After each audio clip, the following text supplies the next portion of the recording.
জন্য বোকামি। আসল জীবনটা শুরু হয় বিয়ের পর থেকে, আর বিয়ের পর জীবনটা একসঙ্গে ভালোবেসে মৃত্যু অবধি থাকতে পারাটাই সাকসেস।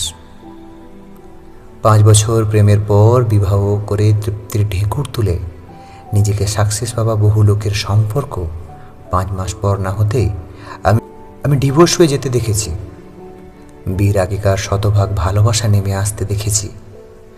অঙ্কের শূন্যের কোটায় সারাদিন ফোনে কথা বলে, মেসেজ দিয়ে, সপ্তাহ একদিন দেখা করে, গিফট দিয়ে, গিভ অ্যান্ড টেক একটা সম্পর্ক যেন কেউ এগিয়ে নিতে পারে। কিন্তু বিয়ের পর দায়িত্ব নিয়ে, যত্ন নিয়ে জীবনের শেষ অবধি সম্পর্ক এগিয়ে নেওয়া মোটেও সহজ কাজ না।